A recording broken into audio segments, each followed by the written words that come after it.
नमस्कार मित्रमैत्रिणींनो, आपल्या कथामंथन या चॅनलमध्ये तुम्हा सर्वांचं पुन्हा एकदा हार्दिक स्वागत. आजच्या व्हिडिओमध्ये आपण पाहणार आहोत स्वामी समर्थांचा उपदेश. जिथे विज्ञान संपते तिथे ईश्वर शक्ती प्रारंभते. विज्ञान आणि देव किंवा ईश्वर शक्ती या दोन मुद्द्यांवर नेहमीच अनेकांचे मतभेद हे होत असतात. विज्ञानवादी आणि बुद्धिवादी दैव, देव, ईश्वर शक्ती या गोष्टी काही मानत नाहीत. अशा गोष्टींवर त्यांचा अजिबात विश्वास नसतो. ज्या गोष्टी विज्ञानाने सिद्ध होत नाही त्या गोष्टींचे अस्तित्व विज्ञानवादी मानत नाहीत. देव आहे की नाही हा एक मोठा वाद या संदर्भात जागोजागी पाहायला मिळतो. दुसरीकडे विज्ञानाचे मत काही असले तरी देव, ईश्वर शक्ती आहे असे मानणारा मोठा वर्ग आहे. कोट्यवधी श्रद्धाळू दररोज कोणत्या ना कोणत्या देवतेची भक्ती, नामस्मरण, आराधना, जप, उपासना करीत असतात.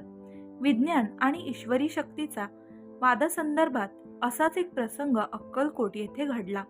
स्वामी समर्थ महाराजांनी या घटनेतून मार्मिक उपदेश समाजासाठी केला.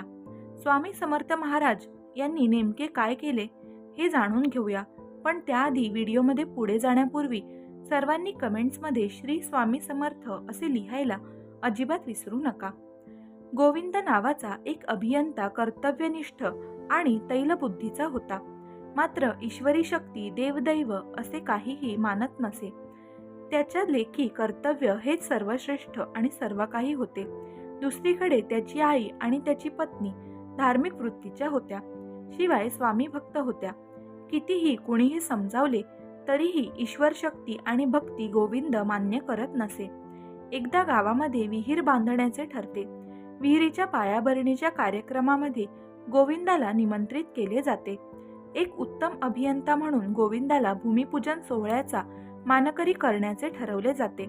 मात्र भूमिपूजन कार्यक्रम वगैरे या गोष्टी ढोंग आहेत असे त्याचे मत असते. प्रत्यक्ष कार्यक्रमाच्या वेळी भूमिपूजनापूर्वी गोविंदा कुदळ घेऊन जमीन खणायला जातो. मात्र कुदळ उचलून घाव घालणार इतक्यात गोविंदाच्या छातीमध्ये तीव्र कळ येते आणि कुदळ खाली पडते. त्याला तातडीने वैद्यभुवांकडे नेले जाते. गोविंदाला हृदयविकाराचा झटका आल्याचे निदान वैद्यबुवा करतात. जेमतेम 2 ते 3 दिवस गोविंदा सर्वांचा सोबती असल्याचे वैद्यबुवांचे मत पडले. गोविंद अंथरुणात खिळून शेवटचा घटका मोजत असतो. तेवढ्यात भुजंग नावाची व्यक्ती गोविंदाच्या घरी येते आणि सांगते की या गावी कीर्तन करायला आलो होतो तेव्हा स्वामींनी दृष्टांत दिला.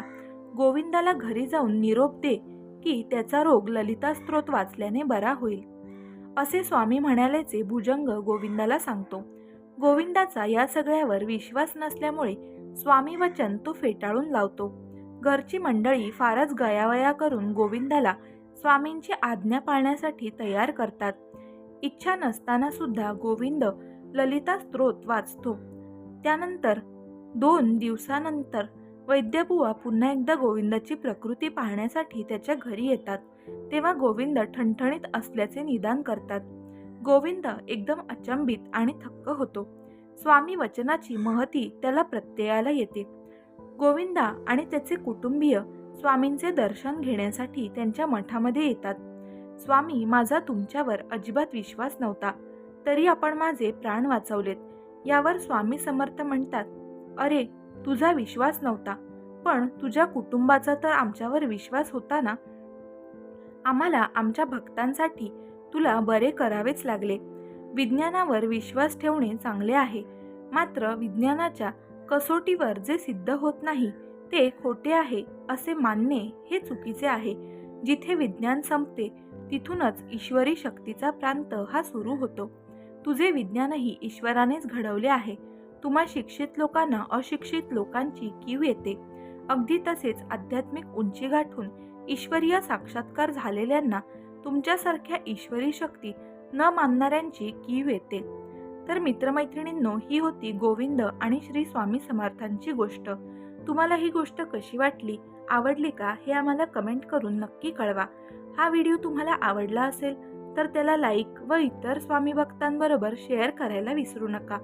त्याचप्रमाणे तुम्ही आपल्या कथामंथन या चॅनलवर जर नवीन असाल तर लगेचच चॅनलला सबस्क्राईब करून टाका आणि बेल आयकॉनवर क्लिक करायला विसरू नका, जेणेकरून जेव्हाही आपल्या चॅनलवर कोणताही नवीन व्हिडिओ येईल तेव्हा त्याची माहिती सर्वात आधी तुम्हाला मिळेल.